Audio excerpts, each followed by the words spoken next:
Good morning, everybody. We're going to go ahead and get started. We have a lot of information to cover this morning in the 1 hour time frame that we have allotted. So with that, we'll get started with the introduction. Roland, would you mind starting, sir? Sure. Roland Ruiz, EAA. Nicole Renee, City of Medina. Jeremy Johanna, City of Lacoste. Leslie Nancy Warner. Roland with Yancey Water. Ronnie Ruby, West Medina. Greg Early here for BLA. Pat Aiken, our customer for Yankee. Kevin Hunter with Respect. Russell Persson with Respect. Bonnie Sully with BMA. Ricky Grosco with the City Council. Margaret Swires with the Medina County DA's office. Keith Lukes, Medina County Judge. Lauren Evans with East Medina. Bruce Alexander, East Medina. Danny Lawler, Medina County Precinct 4 Commissioner. Danny Lewis, Precinct 3 Commissioner. Scooter Mangle, Yankee Water. Larry Zimmer, Precinct 2 Commissioner. Precinct 1, Jessica Castellano. We have Cole Ruiz on computer and Jake Steffen. And any of the Texas Development, Water Development ladies on the call? Michelle? No? All right. With that said, we have a couple of presentations that need to happen. One of them, she's running a little bit late. She'll be here. It's the lady with Texas Water Development Board. Me and Liz attended a presentation she gave the other day on the grants. And it was very, very interesting, so I asked her if she could travel from the valley up to give that same presentation to everybody present today, and she agreed to, so she'll be here shortly. With that said, we'll go ahead. I know Russell has been working tirelessly on putting a bunch of stuff together, moving forward with his duties, so I will turn the floor over to him at this time.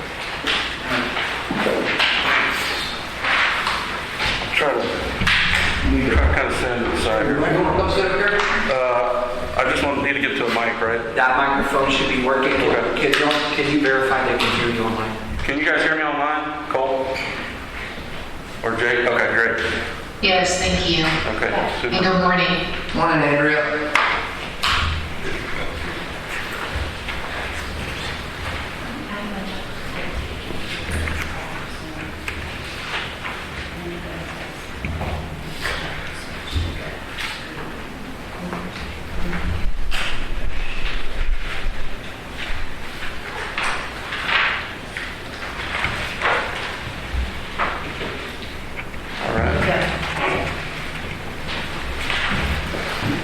All right, you can go to the next slide. This is just kind of a list of our team. Respect's working with AR Systems, David Pine, and then Grant Snyder, who's a local professional geologist. And so, just wanted to kind of give you a sense. Obviously, not everybody's working full time here, but this is kind of a team of folks we've assembled. A lot of them are in our office here locally, as well as some of our national experts. I thought I might just kind of start with some of the state water planning information, just to kind of get us maybe on the same base level of information, because I think that allows us to kind of set the stage for what we're trying to accomplish. And so if you look at the population projections, so typically the water plan is looking at population projections, demand projections, and then how are we going to try to meet those as we move into the future. So if you look from a population perspective, what's in the 22 state water plan is Medina County is going to grow about, they're estimating by 50% from 2020 to 2070. So I think that's probably not a shocker to everybody. Maybe that rate's higher. I don't know that it's any lower than that, judging by what commissioners are seeing out east. So if you start diving into municipal demand, so most of you partners in here are the municipal demands. You can see the demands are going to increase from really around 7,800 up to almost 11,000 as we move into 2070. It shows the existing supplies, and then obviously there's some shortage or some need within the area for those suppliers as we move forward. So, and then you can see there's some supply strategies. So I thought I might share with you what the supply strategies are for Medina County. You might be interested in that. And so if we look at that, these are the recommended projects to serve Medina County's need move forward. Do you recognize who the project sponsor is on all of those projects? Sure. Those are all San Antonio water system projects. So the anticipated way to meet your need is they're going to do things in order to help you meet your needs. So I think that lends itself to why all of you are here today, is to try to maybe dictate your own future as opposed to relying upon others. You can see this is $1.4 billion is what they're looking at as far as cost for these particular projects.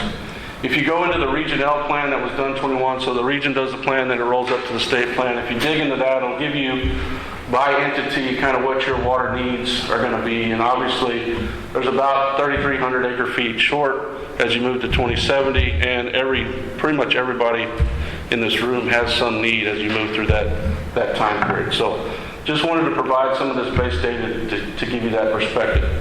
If you look at where they say the water's at, they're not estimating a lot of groundwater and surface water being available other than what we have today, right? And so one of the reasons we're looking at ASR is to either use ground or surface water more efficiently in times where we do have plenty in order to support those times during drought.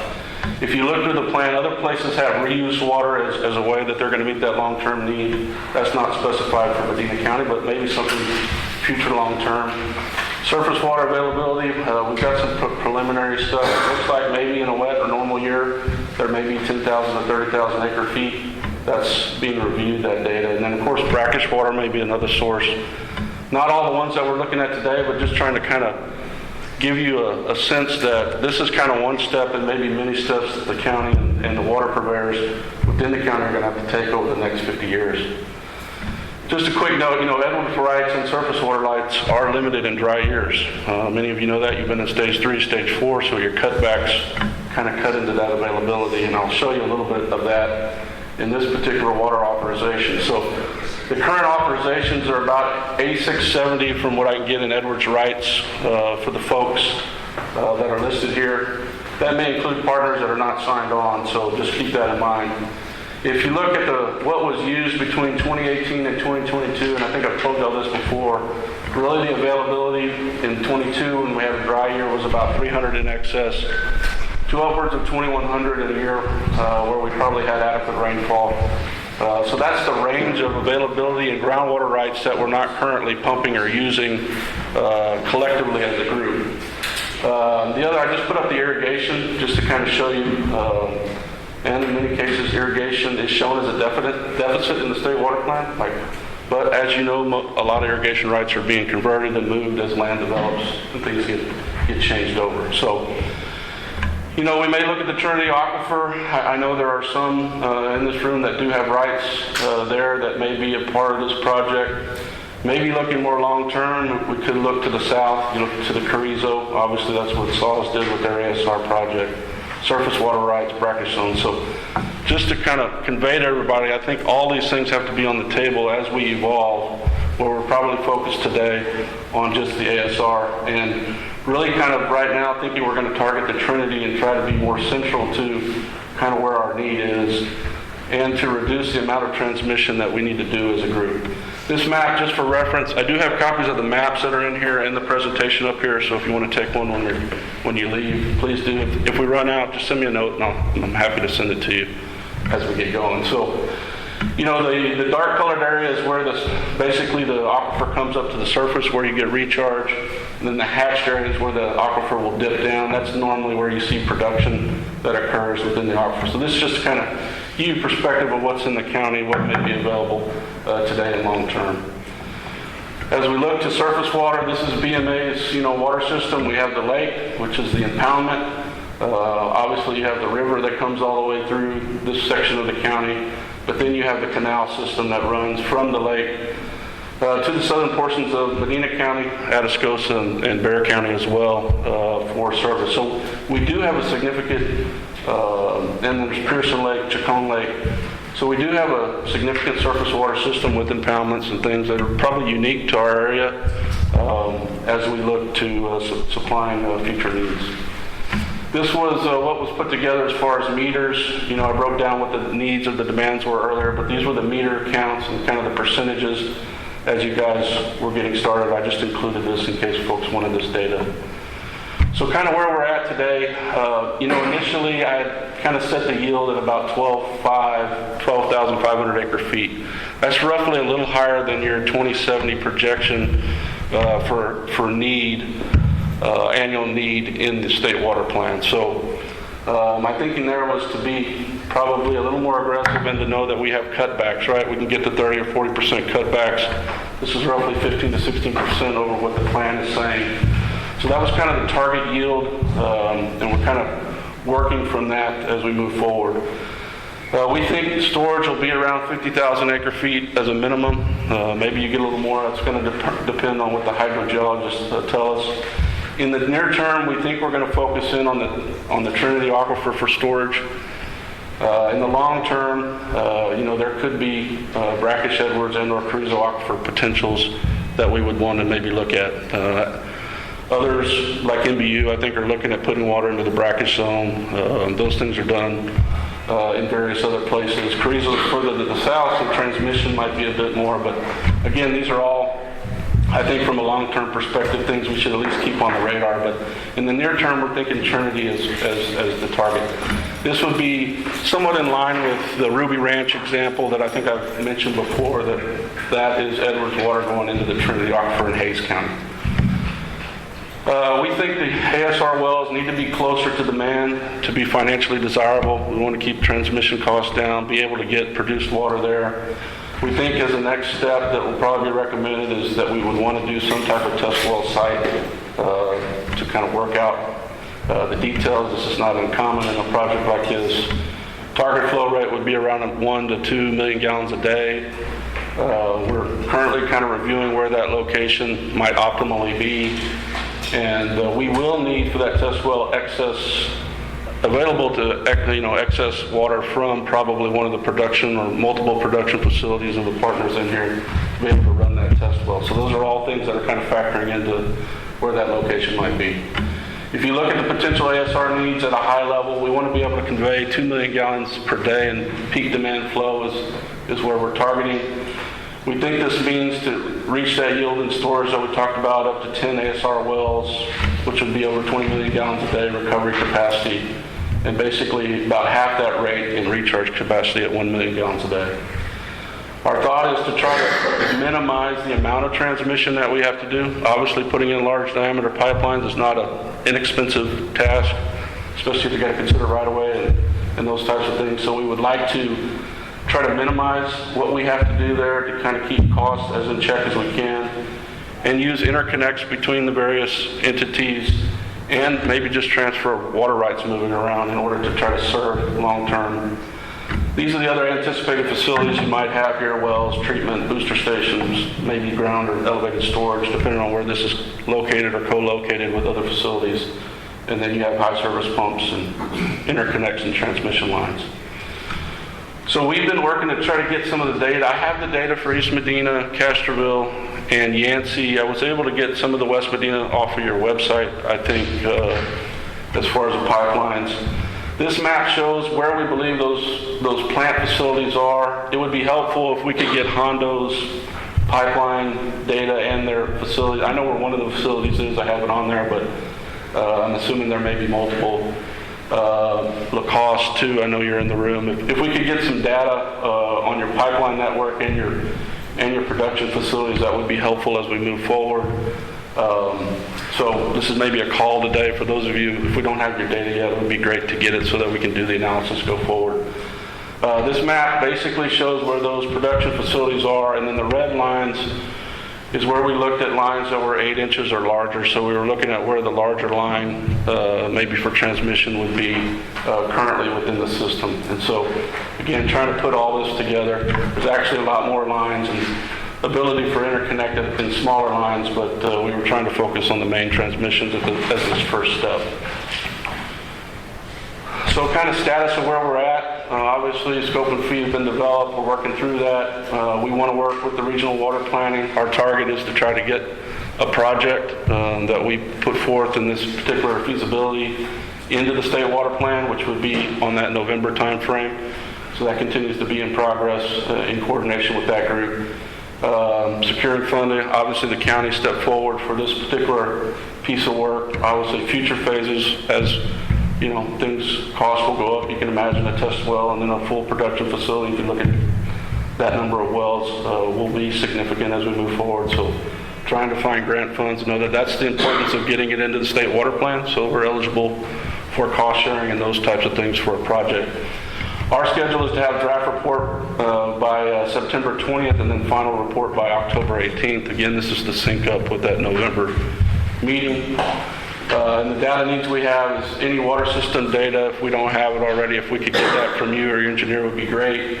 And then if you hold any water rights other than Edwards rights, we've obviously got all the Edwards rights from their database, but if for some reason you hold other rights, it would be nice to know so that we could have that in an inventory, and maybe where you produce those or where you would produce those would be good information to have as well. So that's a status. I think in the next 30 days there'll be a lot of activity. We've made a lot of good progress kind of here on the front end, but a lot of the tough decisions are kind of coming up as far as determining locations and where things might be feasible and how this will all play in with kind of the partners and where we're at. So with that, I'll pause. I know you got a big agenda today.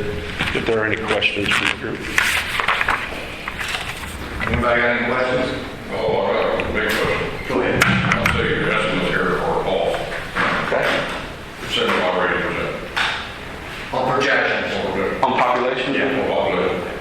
What did you use? That's the state's projection. That's not mine. They're terribly off. And they know that. Regional, that comes out of Regional, and they're aware of that. Matter of fact, I was just at a meeting, and we had that discussion, how low they really are. And they're going in for adjustment. You'll see. You know, we've been pretty well known countywide, anytime we have anything. But Tranquil Road North, that's Jessica. She has an estimated 15,500. Between the Tranquil Road and Cashville, we could possibly have an easy 9,000. With what's going on right now, when these projects are going to kick off, I really don't know, but once they do, a total build out is usually 15, that's how they project everything on cost, everything, is 15 years. And these subdivisions, the Tranquil Ranch, protecting for one, has been built out 8.5 years. So the projections here, I say you are severely off. If our thought is trying to get this water thing down, this is our base number. That's not right. Well, Commissioner, I want to add to what Scooter said. You know, the last time we submitted information years ago to Regional on population centers, we were experiencing about 2% annual growth. The last 3 years, we probably had 15, 20% annual growth. So yes, so the numbers they have, we all recognize are low, So what I would tell you is that means that demand is going to come quicker, right? Yeah, than what's being projected. So, and that's why I'm kind of signaling to you the short term is what you're working on now, but it's not the end. It's not the end of the road, right? That's to kind of buy you the time you need. But you're going to have to continue. We're going to have to continue to be planning and looking for how we're going to continue to serve that, especially if that growth rate continues at that. Mainly wanted to show you this is what's being based on the planning today. If the reality is much different than that, and I'm sure the school district would say the same, Medina Valley, their growth rate. 1,000 kids a year. Yeah. You know, we are going to need more than even what we're seeing in the numbers and in the state water plan. So, it's a good point. Good presentation, Russell. I thank you a lot. And, you know, not a little recap to what Larry's saying on projection of people. It's not only people that's affecting us. I just talked to another engineer Friday, and we built a brand new plant on 381 North, right past the school there. We put it up a year and a half ago. That plant was $1.2 million. He bid one Friday. It was $2.5 million for the same plant in less than a year and a half. Yes, sir. Yep. The water development board calculations of future additional supplies needed, do they enter that calculation with the Edwards water rights at their face value or the 40% reduction value? I think there's probably I don't know that. acre-feet on the bottom side in addition to what he's suggesting on the top. I also have that question, Greg, because if you look at the math between what it's going to say you have and the shortage, it's less than what they're saying the need. So they do have something in the need. So I'm assuming there's some contingency in there for that. What they use for that, I do not know at this point, but it's a good point. Go ahead. I think what they do is they take all the permits and then they overlay the habitat conservation plan reductions. And so, because they're wanting to get to a firm yield, they have to show a firm yield. So it's built into the So numbers I already? think it's built into the number, but I could be wrong, but I'm pretty sure. Something is built in because there is more need than that shows in the difference between what you have and demand. Thank you. Other questions? Any other questions? Thanks. Thank you. You bet. Hey, Cole, you want to do yours next real quick? Yeah, Director, talk briefly. I don't have much of an update other than to say, it's been a few weeks since I got an update from anybody on approval of the interlocal agreement. You should all have copies of it. I have signatures from the city of Hondo, Medina County. For those of you who have any questions about it, or if your respective boards are contemplating signing it, please let me know so we can get you a copy to sign, and we can go ahead and formalize that. As it stands, the budget for this, I understand, has already been kind of committed to and taken care of by the county. And so, if you have questions about costs, at least for this initial annual budget, it's been covered by the county. And so at this point, I think there's only a benefit to joining. There's not really any downside. There's no commitment beyond that annual budget. The agreement authorizes and allows parties to withdraw from the agreement. Again, it's just a way of formalizing this group so that we can hire consultants and get the work done and do it in a collective manner with everybody in the room at the table, giving their input, sharing their data, sharing their information, and being part of the process. So if you have any questions, please do reach out to me by phone or email, or you can reach out to Scooter and he'll reach out to me. I'm happy to circulate this agreement again so we can formalize signatures, but please do let me know. I'm happy to answer any questions if anybody has them. Anybody got any questions for Cole? And if you wouldn't mind, Cole, go ahead and recirculate that again. That way, I think we still need to get Lacoste, Medina City, and I think that's the only two that I know right off the top of my head that need to get it signed and move forward. Correct? Okay, well, Okay. yeah. Anybody have any questions for Cole? Okay, without wasting any more time, I would like to take the pleasure to introduce Ms. Keita. She's with Texas Water Development Board. We sat with her presentation a couple of weeks back. Very, very interesting, and a lady that has more knowledge than I have. So I'm going to let her take it from this point, and she's going to do the same presentation that me and Liz sat through several weeks back, and just to make sure everybody in the room understands the process and some of the funding that's out there for these type of projects. Just really, really quickly, is there any way I can connect my laptop to do a presentation? Keith, can she connect that laptop to the screen? Or do you have a number on it? No. I sent the presentation to Liz. We got it. Oh, you have it? Oh, great. Yes, that's smart. Yes, great. Is it that?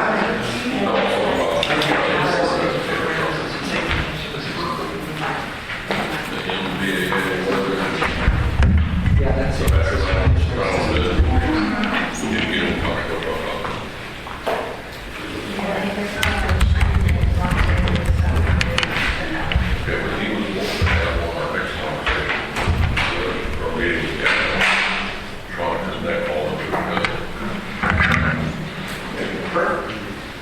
Okay, so,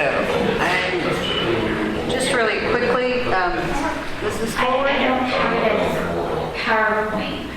Excuse me? I just have it as a... Oh, you have it like a PDF? Yes. Okay, so I'll just go ahead and do next. Okay. Do you mind putting it in a full screen?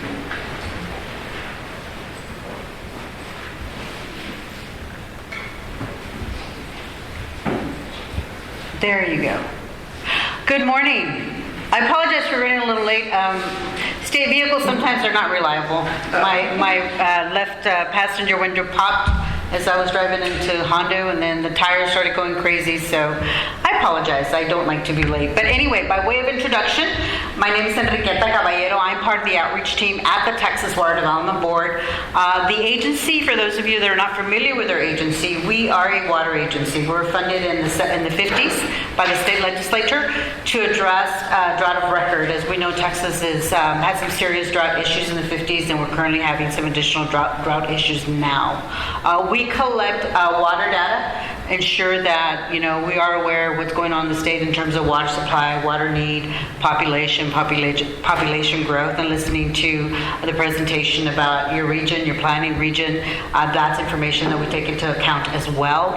And then what I do is I work under the division of the water supply and infrastructure. So our role is to finance infrastructure projects, water, wastewater, stormwater, conservation, water loss mitigation projects. So today I'm doing a presentation on 3 of those programs that you potentially tap into. There are other programs that we currently have available, but that are not water specific to water infrastructure projects, such as, for example, your flood infrastructure program that focuses just on flood related projects. So just wanted to give you a little bit of background before I get started. I'm going to be speaking about one federal program and then a couple of state programs. I'm going to share with you on the federal program the eligibility criteria for the points that you may be interested in trying to tap into some grant opportunities. At the state level, there are 2 programs, as if you're familiar again with the regional planning group. That's the SWIFT, which is 100% funding. But I'm also going to touch really briefly on the Texas Water Plan, which includes a new water supply for Texas Fund that was passed by this past legislative session under Senate Bill 28 by Senator Perry. I like interactive. What does that mean? If anybody has any questions or wants me to elaborate a little bit more, feel free to just say, hey, do you mind sharing more of that information? Do you mind stopping? I have a question. If I cannot answer your questions, I'll be more than happy to go back to my office and reach out to our staff. We do have in our division, we have the program administration side, which is the program I'm in, that reviews all the programs. We kind of do the initial application process for those folks that are interested in coming out to us for funding. And then we have the water, regional water project development side. Those are the folks that do the actual infrastructure projects. Once you get asked or invited to submit a full application, then those folks take over, and those are the ones that are going to guide your project from A to Z. So the presentation, it's not very long. Again, it's about a 30-minute. And if you have any questions, again, feel free to stop me. So a little bit about what we fund. Our programs are loan-based. We do fund planning, acquisition, design, and construction of projects. So as you can see, we fund from A to Z. The booklets that I handed out to the commission, those are the booklets that includes all our financial programs.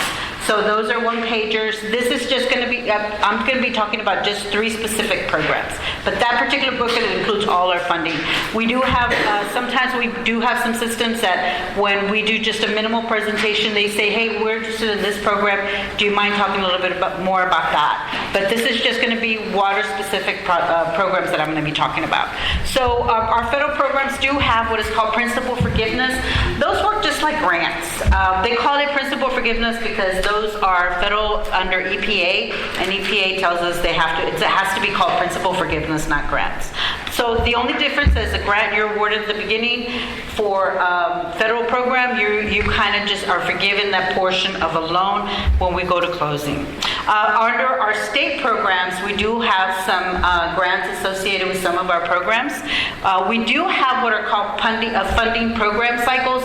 What does that mean? That we solicit for new applications on a yearly basis. Some of those run through the same dates, others run at different dates, opening and closings. We also go through a prioritization process. Why do we go through a prioritization process?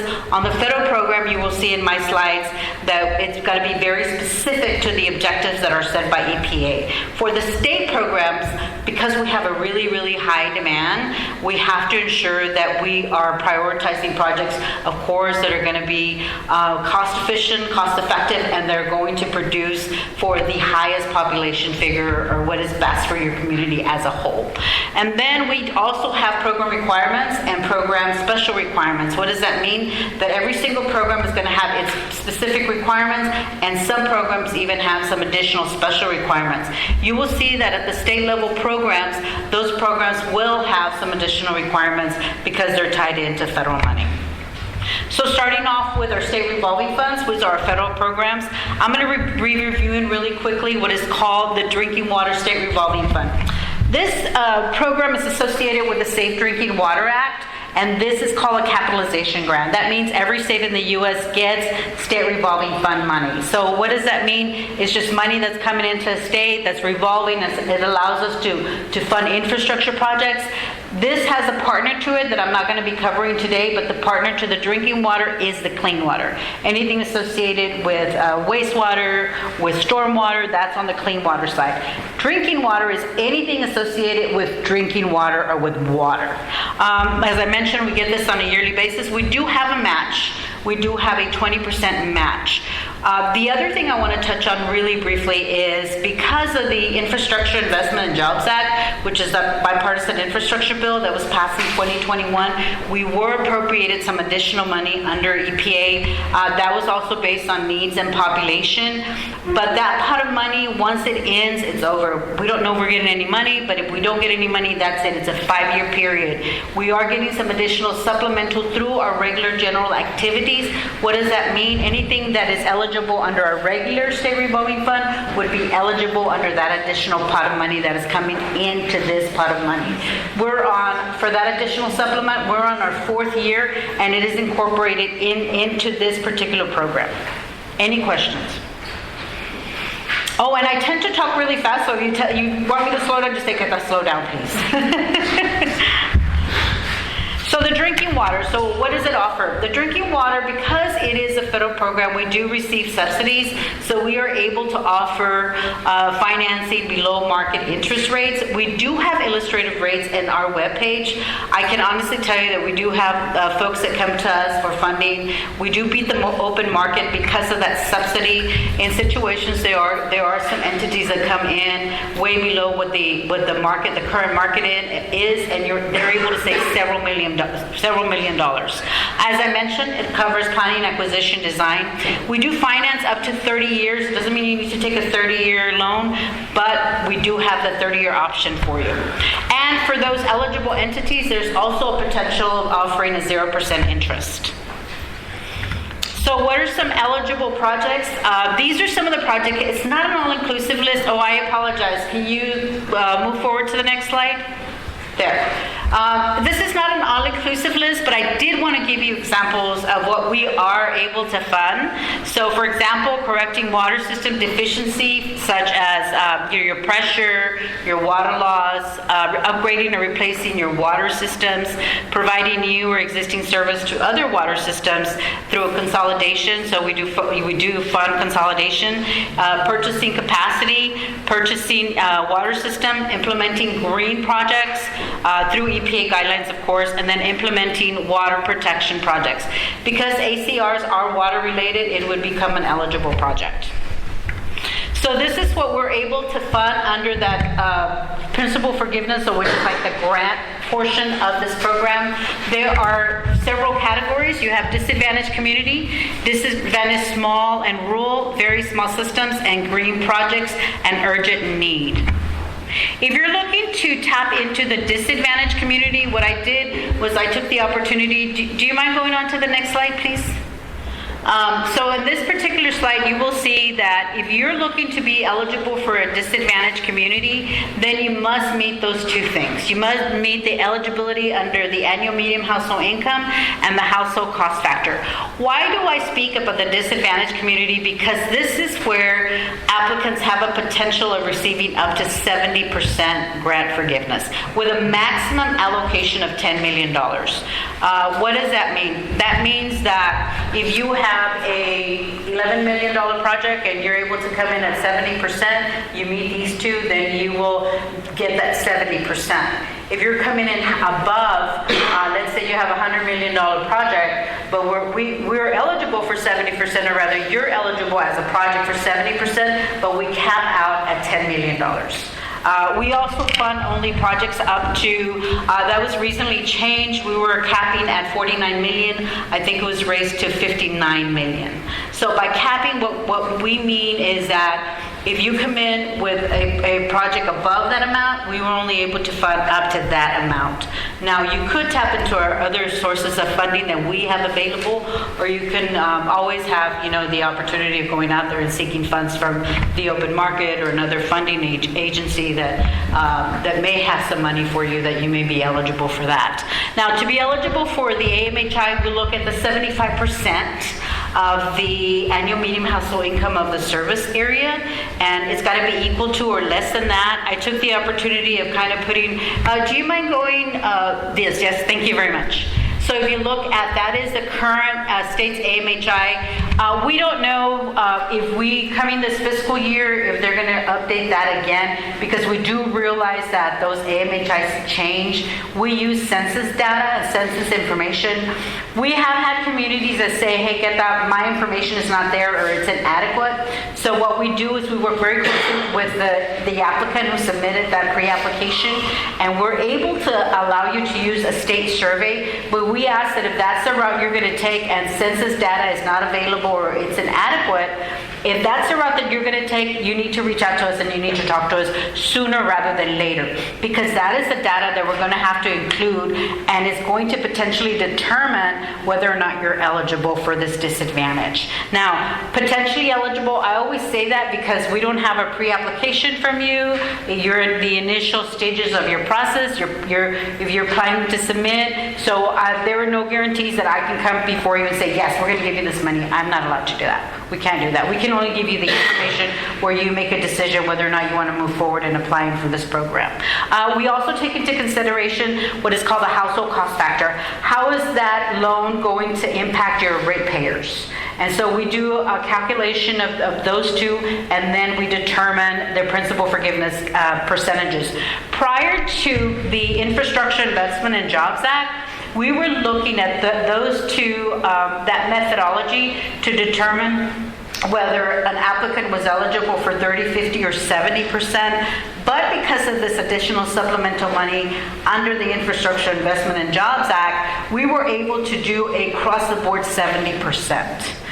This is going to be our fourth year, going into our fourth year of the IIJ money under the supplement money. So after the fifth year, then we're going to go back to that 30, 50, 70% calculation. For now, if you're disadvantaged, then you would become potentially eligible for that 70%. Any questions? Okay, so moving on to the next category. Next, can you go back to the disadvantaged community, small and rural? Okay, so if you have a system, a small community, meaning that you're 10,000 or less, if you have a rural project, I think all this area is pretty much considered rural, correct? A rural community. So if you're looking at a population of 50,000 or less, rural, and maybe some municipality areas, we also are going to look at the principal forgiveness, that 75%. And that household cost factor. If you are seeking to do a green project, you have to look at that 30% or greater, and the maximum amount there would be 15%. For green projects, you do not have to be disadvantaged. If you're not considered a disadvantaged community, but you do have a green component that is at 30%, then you are potentially eligible to get up to 15% in green principal forgiveness. So So you don't have to be considered a disadvantage to tap into that green portion. We do get a lot of projects that are considered green, and if you're interested in wanting to know a little bit more about that, just let me know and I'll go back and I'll do some research and homework and get you a list. I'm going to give you an example. Smart readers, those are considered green, and so they're eligible for that component of 15% if they meet that 30% threshold. So moving on to very small systems, this is where we're looking at one back. There. If you have a very small systems, that means that you're looking at a population of 1,000 or less. We are looking for this particular program.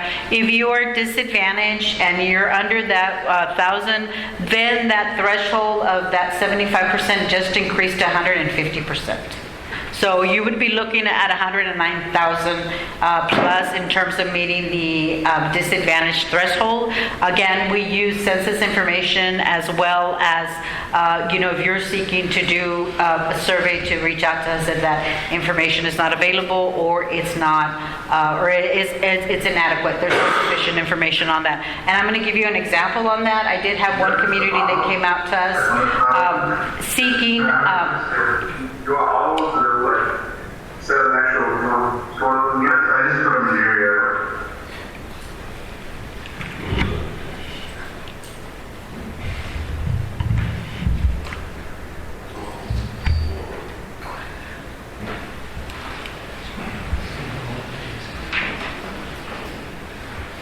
Something's kind of crazy here. Impressive, Jim. Yeah. I heard you did. I don't know who was talking.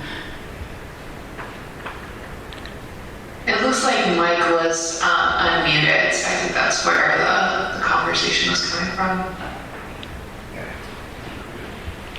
So this particular category also has a potential of doing 100% funding. And what I mean by 100% funding, if we do have a community that is 1,000 or less, they meet that income threshold, and we're looking at a project that comes in at 400,000 or less, then they would be looking at 100% funding, which has happened in very rare circumstances, but it has happened. So I wanted to share that with you as well. Any questions? Okay, so moving on to the next one, urgent need. What does urgent need mean? Urgent need are those particular situations where you are running out of water within the next 180 days. You have a natural disaster that was unforeseen.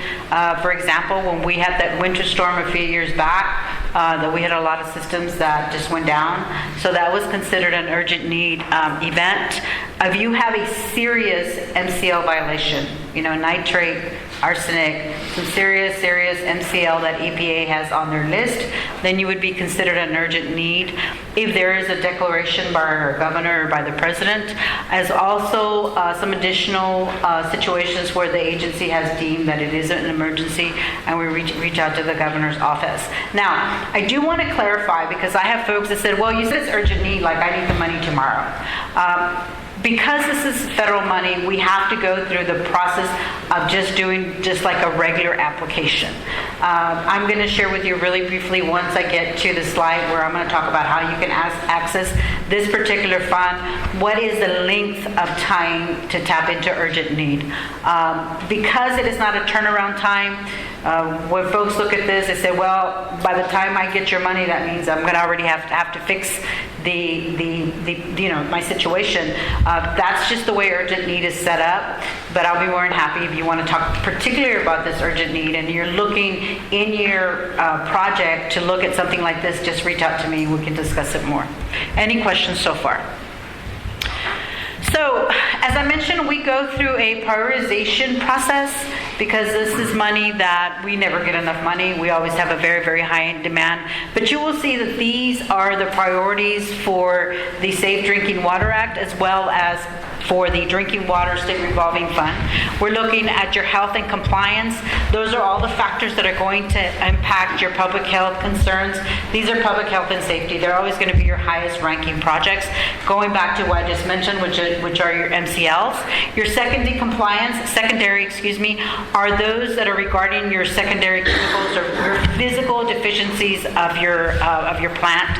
And then we do effective management as well as affordability and your PAD, your planning, acquisition, design, as well as construction. You will see that there are 4 categories here. TCQ does score under the Drinking Water State Revolving Fund. TCQ scores for health compliance and secondary compliance, and then we score for effective management, affordability, and your planning, acquisition, and design. I didn't include it in here. As I was process of including it, I accidentally left it out, but if you're interested to look at what those numbers are and how they put points into each category, I'll be more than glad to follow up and send you that spreadsheet as well. Any questions on the prioritization? So with all this talk about the program, now let's talk about how do you access this program. Well, on a yearly basis, as I mentioned, we go through a solicitation period. That means we announce to the general public we're in the process of doing project solicitation. We open up December 1st. And then we close the first Friday in March. Our next funding cycle would be for state fiscal year 2026. That opens December 1st and closes the first Friday in March of 2025.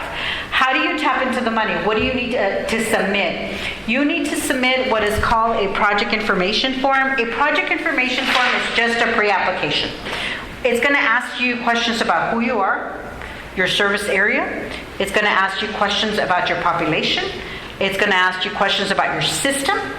It's going to ask you questions such as your MCL violations. Are you in a violation? Are you in orders? Are you in, have you gone into enforcement? And then it's going to ask you to tell us what your project is. What are the estimated project costs? If you're looking at a project that is over $500,000, then you will need an engineer, and the engineer will need to seal it and sign it. Those engineering costs can be put in your estimated budget costs. If you're initiating any activities that you're seeking reimbursement for, you need to talk to us because you would need to comply with all the procurement, everything that is set up by this pot of money. So reimbursement, I just want to touch on that because we do have some applicants that said, I've done all this work, can I get reimbursed? It's very, it's a very drawn out, clear line, what procurement process you must follow. So if you're going to be doing that, just let me know ahead of time than later, because then we're going to say we're not paying for that. But those engineering costs can be put into the estimated project costs. We also realize, especially when all the costs, we saw a lot of cost increases, that these are just estimated budget costs. This is not like, this is what it's going to cost me. You come in and say, we estimate, your engineer can say, we estimate it's going to cost us, $100 million. And then when you actually come in and say, hey, we want to invite you to submit a full application, you may come back and say, okay, our project costs are going to be associated more into 150 instead of 100. So we're cognizant of that. We're not going to say, well, no, you gave us 100. No, we're cognizant of what the cost of your project may entail, especially a project where you're looking into having several other communities come in to do this project with you. And so we're aware of that. We're aware that we know there could be budget costs associated with that. Any questions? Now, for the project information form, you can do it online or you can do it on a form. Online gives you the opportunity to save it and then go back in there and update it. Now, the great thing about having your project in the pipeline, if for whatever reason your project doesn't score high enough and you don't get invited to submit a full application, when we produce that, and let me just kind of rewind a little bit. Once we get all those project information forms, all those pre-applications, we then sit down and we say, okay, we got so many project information forms that came in. TCQ, here they are. You're going to have to do the first two, efficiencies, health-based related. And then once they're done, they give them to us, and then we finish doing the scoring. Once all that scoring is done, all the ranking is done, the highest ranking projects get invited to submit a full application. So only the highest ranking projects. Let's say, for example, we receive 100 project information forms and the top 50 are going to get invited. And the reason that only the top 50 are going to get invited, because at that point we've run out of money. We go on and on until we're completely out of money.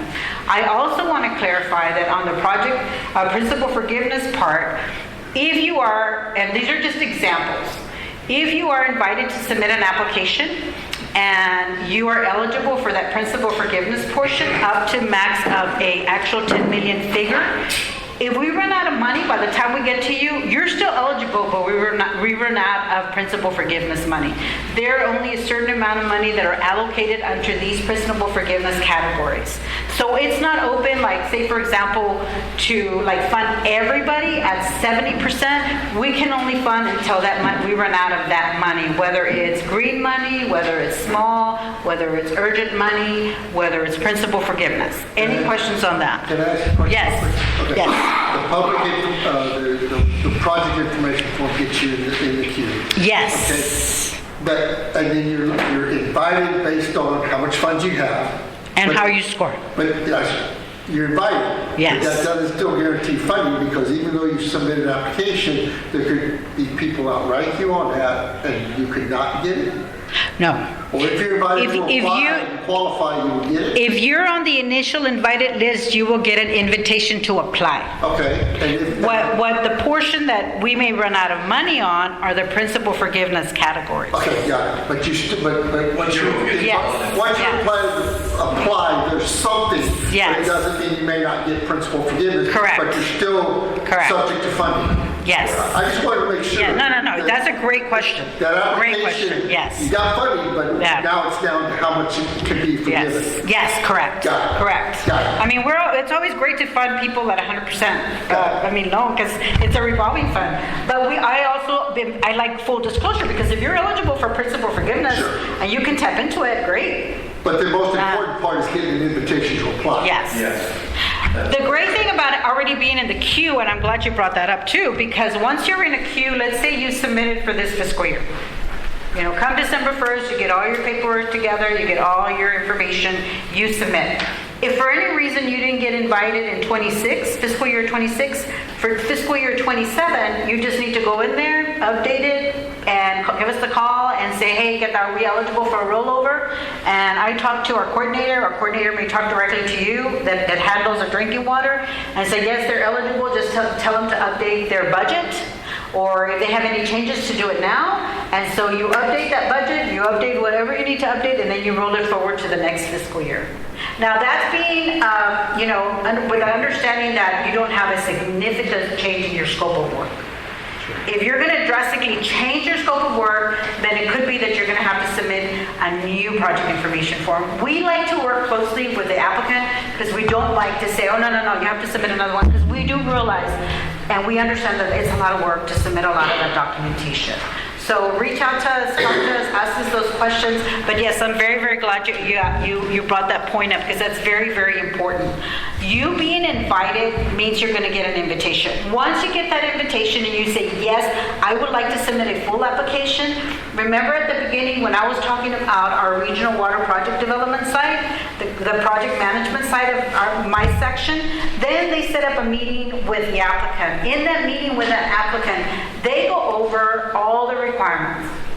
They're going to go over your finance, they're going to go over your environmental.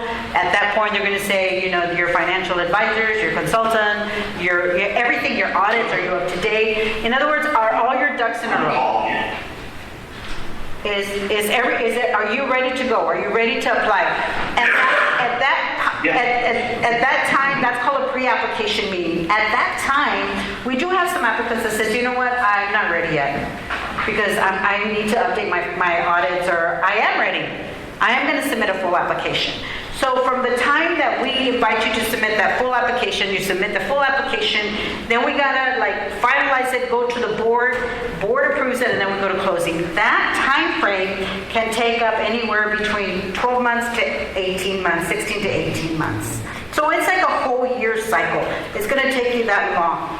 But the great thing about it is that you are now your project is going through the process of being included in the state water plan, which gives you tap into the State Water Implementation Fund, the SWIFT.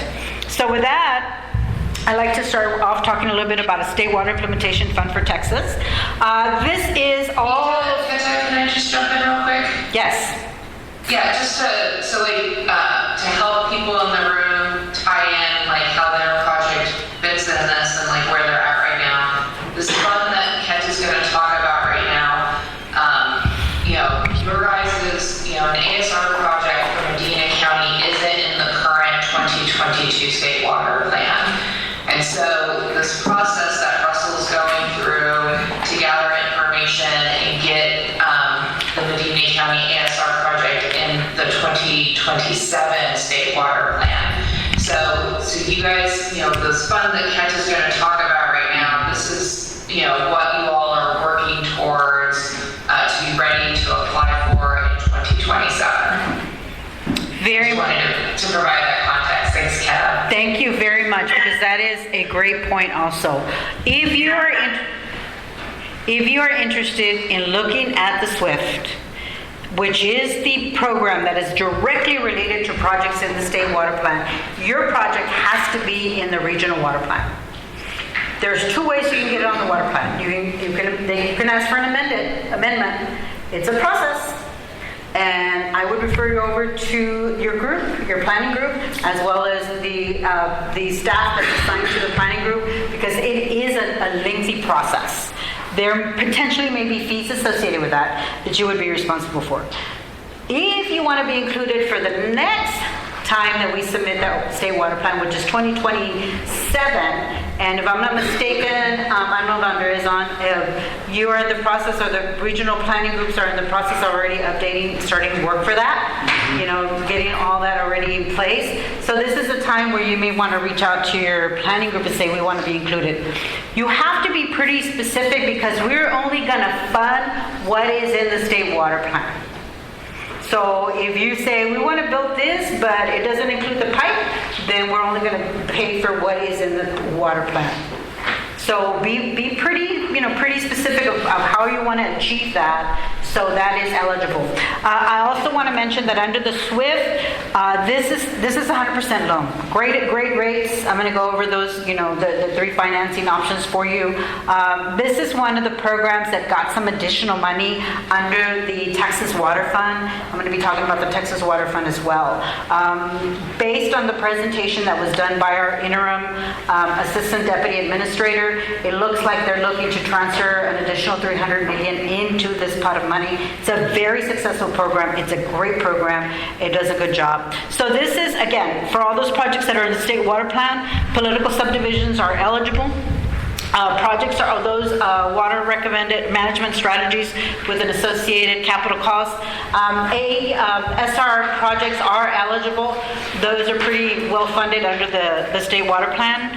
And that includes, of course, your conservation, reuse. Again, these are just examples. It's not an all-inclusive list. Your desal, new piping, developing well fields, purchasing rights, and several other activities. For those of you that want to look at what's currently there, our state water plan is on our webpage. We do have an interactive map as well, and all that water data as well is available on our webpage. And of course, those interest rates are going to be related to our cost of funds, and it's up to a 30-year funding period, or repayment period rather. So these are the financing options. You have that low interest loan. You have the deferred loan, which means that you could get up to 8 years of deferment or until the end of construction, whichever is sooner. We take board participation, which means we take some kind of ownership in that 80%. And then there also there's also some additional program requirements, and there is some additional interest rate subsidies for those that have rural or agriculture, water conservation, and irrigation projects, and there is no maximum funding limit, and we are able to do your multi-year commitments. So the prioritization, like our federal program, this also has your prioritization criteria. I wanted to include this as well. So we look at the population served by the project when it's fully operable, whether the project is going to serve a diverse urban and rural population, whether the project is going to provide regionalization, the percentage of water supply needs met by the project within the first decade, the local contribution to the project, the financial capacity of the project to repay, whether the project addresses an emergency need, whether the project is ready to proceed with implementation or construction, and then the demonstration of or projected effect of the project on water conservation, including prevention of water loss. This program is heavily based on water conservation as well as water loss projects, mitigation. Any question on that? I also wanted to share with you the point system for those projects, and I apologize, this is kind of a little bit small, but just wanted to give you an idea as well on how we're going to put those points in terms of what those summary that I just mentioned, the points related to that summary. And again, this information is available on our webpage. So how do you access the SWIFT? You submit an abridged application. Again, it's like a pre-application. You can do it online, just like you do a project information form, or you can fill it out via a Word document and email it to us. The only difference between you doing it online and you filling out that Word document is once we get that Word document from you, we're gonna put it on our online loan application system, because that's how we monitor these programs. We have an internal database where we insert everything, and then that is just the different process. You do it or we do it. And either way, both of them are acceptable. Then we do that prioritization, as I mentioned. We then ask you to submit a full application for those high-ranking projects. We open project solicitation for this program December of 2024, and this one closes February. So the window to this one is a little bit less. It's like a month less. Usually it's the first of February. If it falls on a weekend, we usually go the day after. But we always tell folks, please sign up for our email, get on our email list, or check out our social media, because anytime we're going to do project solicitation, it's all on our webpage. We get it through email. We send email blasts to keep you updated of how these programs are going to open, when they're going to open, when they're going to close. All that information becomes freely available to anybody that's interested in submitting a pre-application. Any questions on the SWIFT? Yeah, Kevin, once again, I'll just throw in some local context here. So for this loan program, once again, the only projects that are currently available for Medina County for this loan program are those San Antonio water system projects that Russell showed during his PowerPoint presentation earlier. So those are the only water supply projects for Medina County in the current state water plan. Correct. Which is why it's so important that the work that Russell is doing with the regional water plan to get more local Medina County projects in the next state water plan. Thank you for that clarification. Yes, you have to be in the current water plan. But again, the amendment process, if that's the route you want to take, then I'll be more than glad to, you guys are familiar with your planning group, you know who your contact person is, as well as our planning person that assists, our staff person that assists the regional planning group. Yes. Or you wait until the next water plan is, and it gets included, your project gets included there. So just wanted to share with you that that's a link to the state water plan. So moving on to the Texas Water Development Fund. This is the oldest program that we have available, and this is actually probably the easiest one to tap into. The requirements for this program are not as demanding as the other, as SWIFT or the State Revolving Fund. This, you're able to fund multiple projects under one loan. For example, you're able to fund a water project with a wastewater project or a flood project. You can fund them all together under one loan. All we ask for eligible applicants, if you're a political subdivision, for tax exempt, and then nonprofit water supply corporations at taxable rates. If you are eligible for this program, we ask you, or want to tap into this program, we ask you to reach out to us, because of what we do in this one, it is not a competitive program. We don't go through a prioritization process, but we do ask you to reach out to us, because we then set up a team meeting where you talk to the team manager for this area under the rural water project development side, and then they say, okay, tell us about your project, how much money you need. We then have you submit the application not a pre-application, an application, and then we put you on the list for when we sell bonds. We're currently selling bonds on a yearly basis. It's during summer. We start taking these applications in the fall, so it's coming up. And then by summer, we're looking to have more of a count in terms of how much money we're going to be looking at. We go to our board gives us approval, then we move forward with that. So this is non-competitive. The requirements are a lot less, and we're able to fund for long-term as well. But I did want to cover that because it does give you an option. Again, this would be 100% funding as well. So moving on to the Texas Water Fund. This was a constitutional amendment, Proposition 6, was introduced by the last legislative session, Senate Bill 28, and then Senate Joint Resolution 75, which created the Texas Water Fund, and Senate Bill 30 gave us the authorization of that $1 billion supplement money that came to the Texas Water Fund from general revenue. It was approved by the Texas voters. We needed approval before we were able to tap into this money. We call it a new program. The program itself is not new, but one particular program within the Texas Water Fund is new. So what does this tell us? The state legislature gave us very, very specific directives, very, very specific requirements.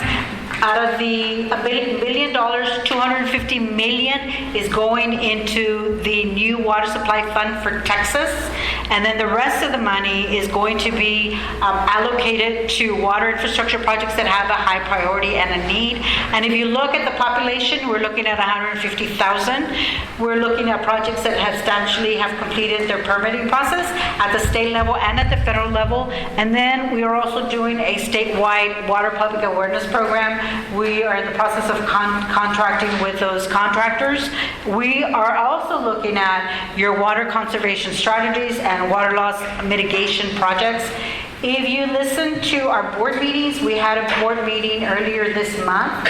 We did have a presentation by our interim executive administrator that gave us an update on the Texas Water Fund, specifically on the water conservation strategies and the water loss mitigation projects. That is still needs to be adopted by the board, but I did want to share that with you because it's a really good presentation. It also talks about the timeline. What are we looking at in terms of tapping into this new water supply fund? And the reason, this is where the money's going. The new water supply fund for Texas, we're having money being transferred to the SWIFT. We're having money tapped into both the state revolving funds, the Rural Water Assistance Fund, the Texas Water Development Fund, Water Financial Assistance Account, and the state participation account. This is where the money's going to. So the new water supply fund, the reason I wanted to mention this is because it allows you to tap into this money because you have a aquifer storage and recovery project.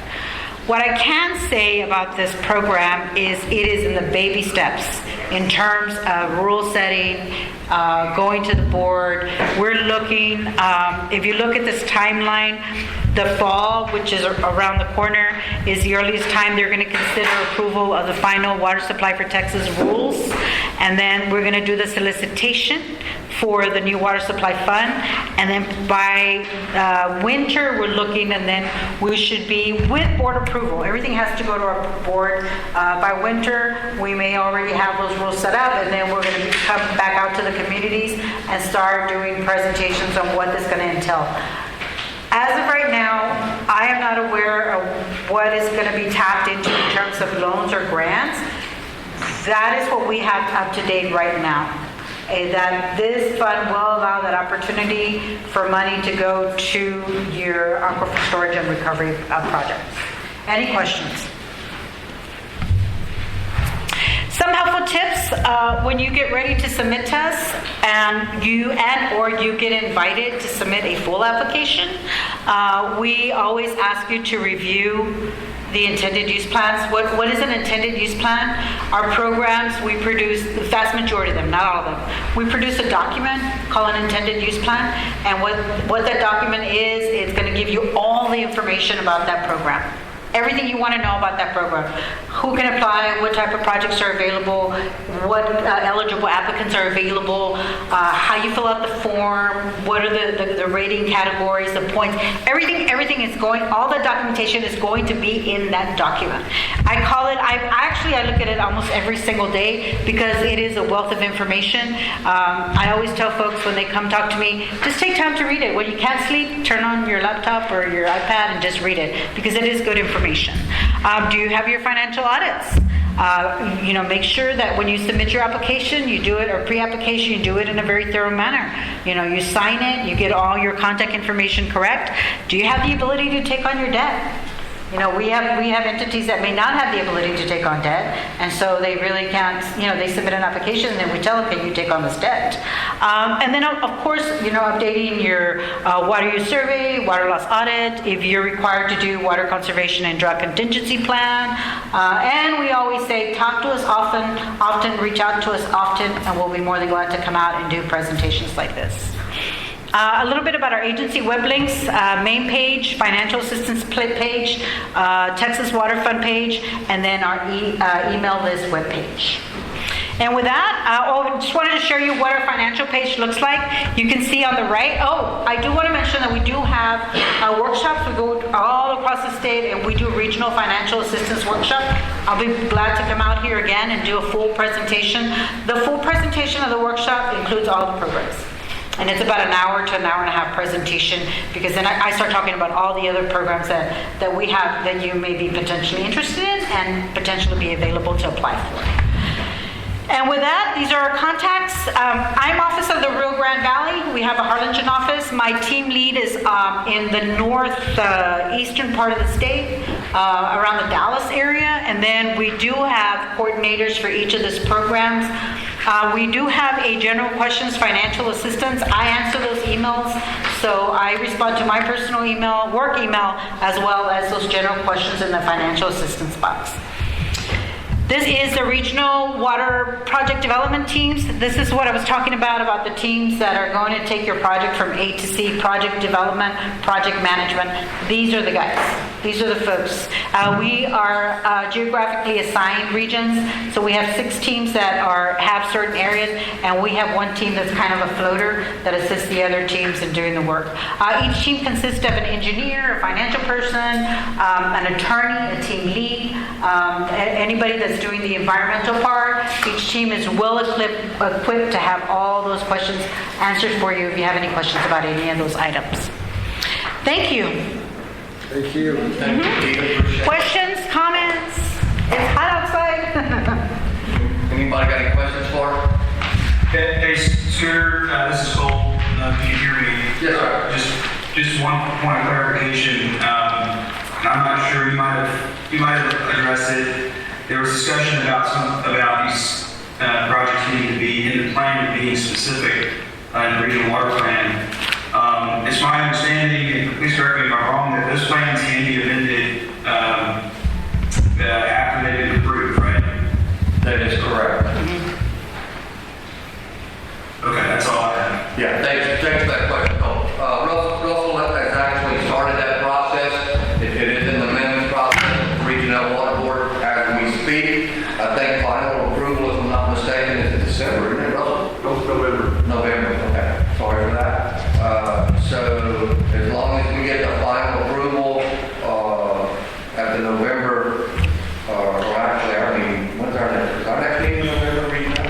The next Regional Water meeting, we should get final approval for it at that. So it's going to be included. Yeah, well, what I want to say on that is, on the regional plan, that's really one of the big advantages about us working together as an alliance, because, and I've talked to this many times with multiple people who are on the board, to get the access to funding, you got to be part of the plan. But to be part of the plan, you have to spend money for engineering and get all this stuff done to set on the shelf and compete against the people to the east and others like that for your rankings.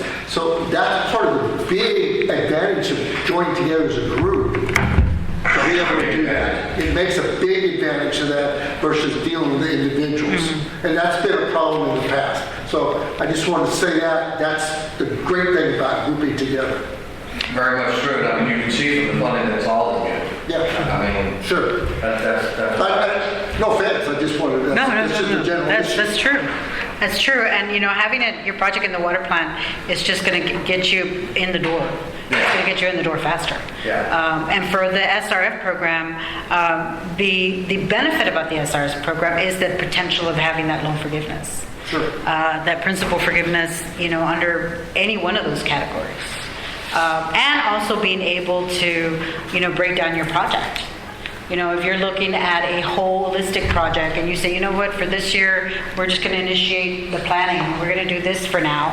And then we'll go back to the board and we'll finance this other, you know, this other portion. And the interest rates for the SRF, I'm not I don't want you to feel like you need to compete with either one of them. I think it's a great opportunity that you look at those three funding sources. You know, which is the SRF, which is the new water plant, and the SWIFT. As I mentioned, the new water supply fund, you know, we don't know where that's going in terms of loans or grant. It may be 100% loan with, you know, very comparable to the SWIFT, maybe off a grant, you know, we don't know, but it gives you three options, which puts you in, I think, in a pretty good situation. And especially when you're looking at doing more of a regional where everybody's kind of coming in and say, yes, I want to do this as a group, it gives you the opportunity as a regional project as well. Yeah. And I do have business cards if anybody's interested in. And I brought some extra booklets because these are really good booklets. The information's on our website as well. But these are really good booklets because they're a one-pager of the programs. It gives you really simple layman's terms. You know, the fund, how to tap into it, who's eligible, the financing. Really, really easy read. Thank you very much for letting me do the presentation, by the way. Thank you. Appreciate it. Thank you for your time. Yeah, and Scooter, can I just have a minute to echo a few things? I know we're running a little long. Go ahead, Andrew. Yeah, so Ken provided a lot of really good information, so I just want to echo a few things that are specifically beneficial and important to this group from what I've heard from the meetings that I've attended and participated with you all. And one is, I don't know if you caught, but some of the information that you need to have prepared to apply for these funds is the same information Russell is asking for in terms of like your, you know,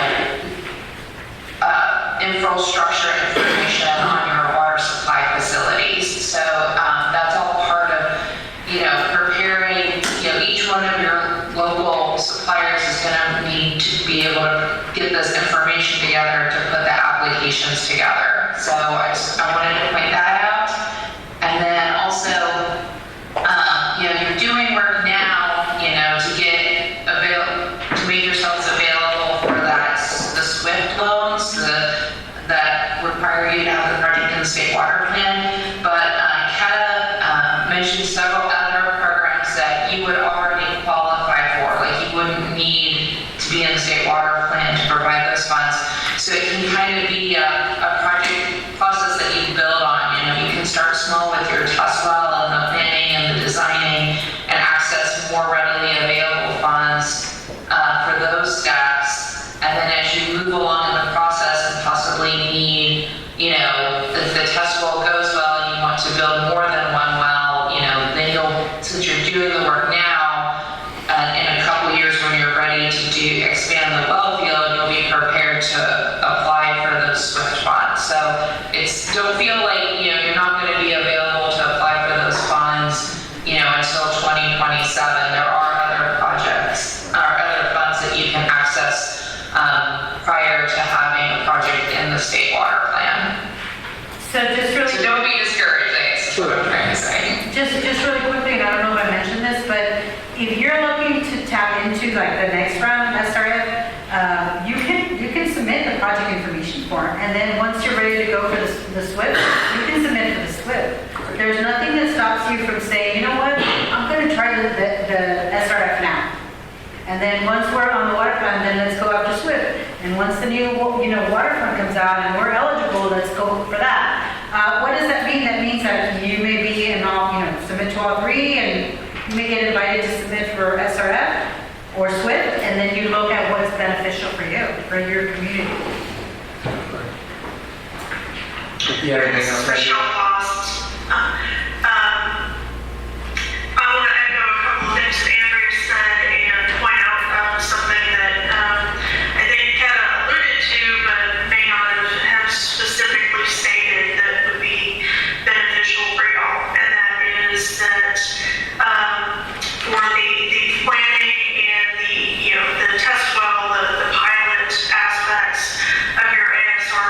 project. Funding is available, primarily through the D fund funding mechanisms, and I believe through some of the SRF monies. So as you're going through the planning process and the pilot testing, there is money available for that to you. And Kenna and her team can help y'all walk through that.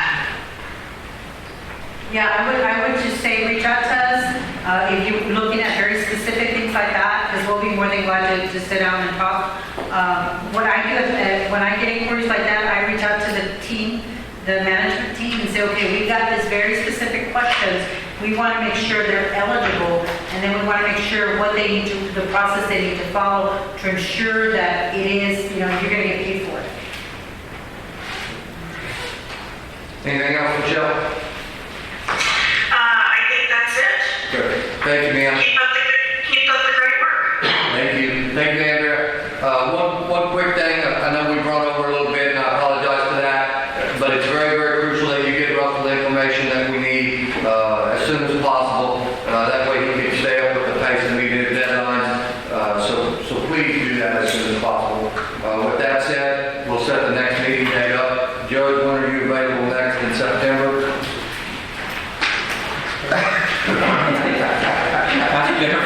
Jennifer?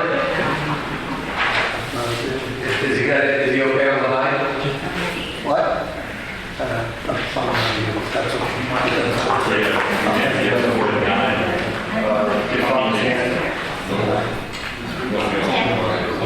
You good on the 10th? You good on the 10th? Let's do 10 o'clock on the 10th, September.